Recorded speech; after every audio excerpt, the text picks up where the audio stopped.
Oh wow, this one's really going back to nature. Vines are growing up the walls, and trees are growing up through the roof.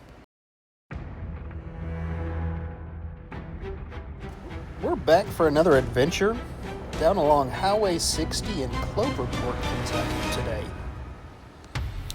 Right along the Ohio River sit quite a few two-story houses. Love those front porches. Now this old brick home really intrigues me. It just doesn't look quite like a single-family home. As we head along West Main Street, you'll notice that most of these homes have been restored in the last few years. They're really beautiful. Every one of them seems to be a little bit different though. Here is Cloverport Baptist Church, which has one of the best views in the whole city. The closer we get to downtown, you'll notice the houses become a little bit smaller. Even a manufactured home in here.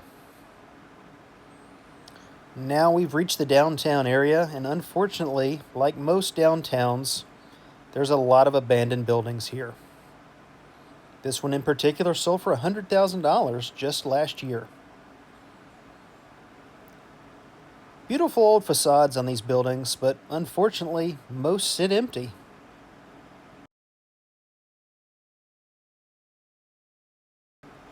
I really like how they've made a courtyard where this old building once stood.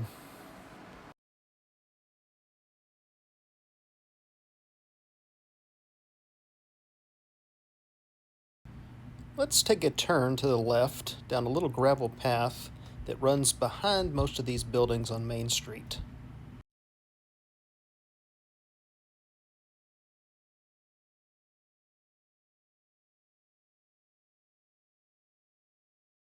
This parallels right along the banks of the Ohio River, and if you look close, you can even see a boat dock to the left of the screen.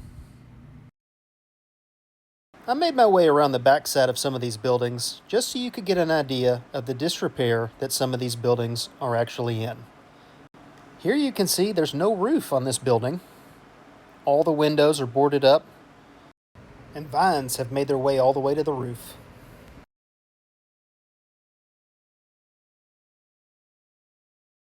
As we turn this corner, you can see someone's actually spent some money and time on this building and re-tuck pointed all the concrete between the bricks. And the old Ford sits there waiting to be restored. As you head through town to the east, you'll cross a great old bridge right over Clover Creek.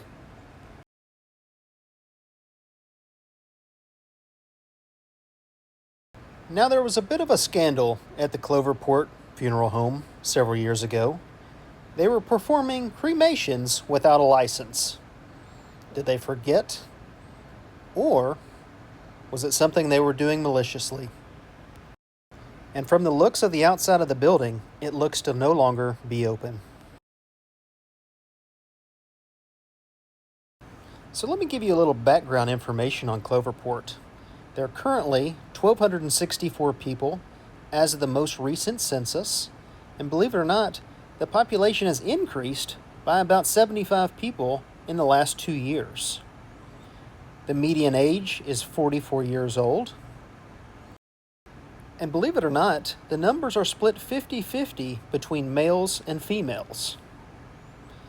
The income per capita is $16,724, and the median household income is $34,688.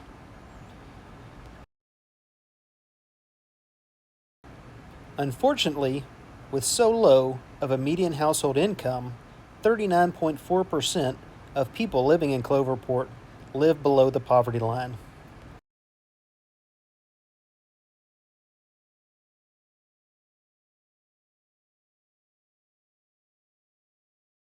Here we've reached the Cloverport Museum with a great L&N caboose sitting right outside.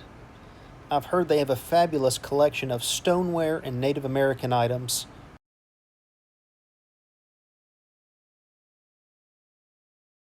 A well-kept yard and a nice sign tells me that they take pride in their museum. Unfortunately, there's not a lot of big industry in Cloverport anymore. The average time is 20.2 minutes of mean travel just to get to work. Even though the sign says open, I was a little too late to make it inside the Smith Hollow distillery. As I told you earlier, there are around 1,400 people in Cloverport, which equates to around 470 households. Now, something I found a bit interesting is only 35% of the people in Cloverport are married, which may entice you to move there.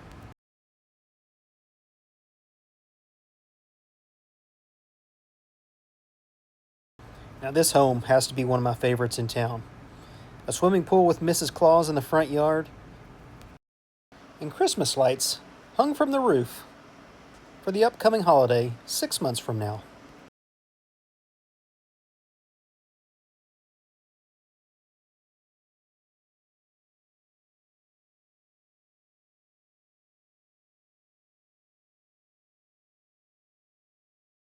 Now, in Breckenridge County, there are nearly 10,700 homes within the county, 562 of those being within Cloverport.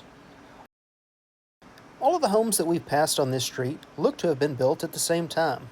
Unfortunately, this last home seems to be in a bit of disrepair. If you look along the roofline, you'll see a hole where the chimney once stood, and unfortunately, all of the windows have been boarded up. An addition must have been built along the backside of this home many years ago, as the siding no longer matches and the roofline changes. Another home on the outskirts of town that I found that looks to have been abandoned within the last few years. It still has a nice green metal roof. The siding looks to be salvageable, but unfortunately, it looks to be empty.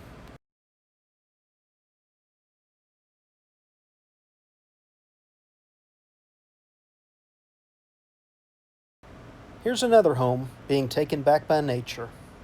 It's missing a front door, the roof has holes in it, and the exterior wall seems to be crumbling from the outside.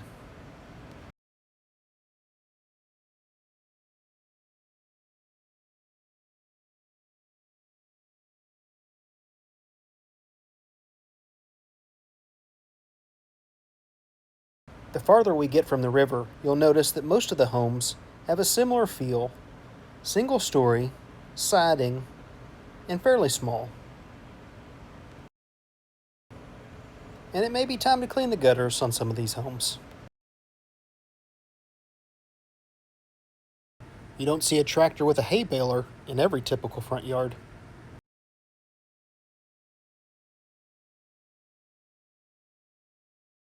This mobile home also looks to be abandoned, unfortunately.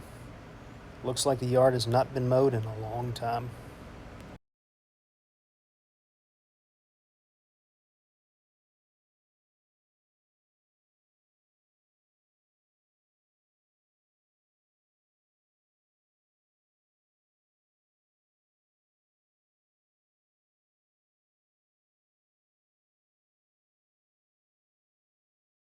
A railroad runs through the center of town, lined with long forgotten, abandoned mansions.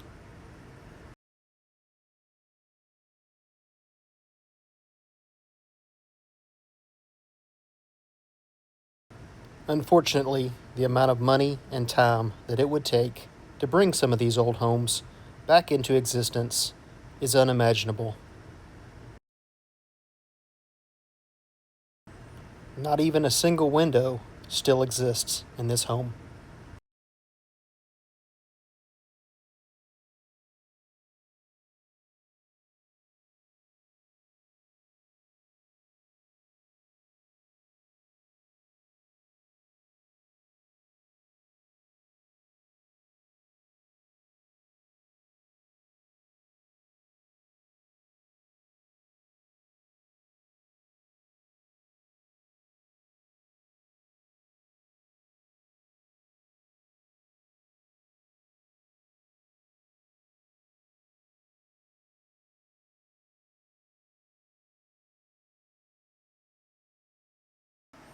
Sometimes they're a bit deceiving. I'll let you be the judge.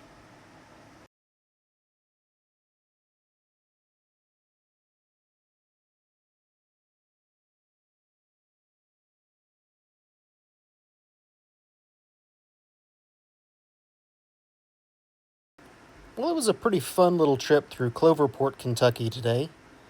I hope you enjoyed it. Please hit that like and subscribe button and come back. We'll find some more small towns across America.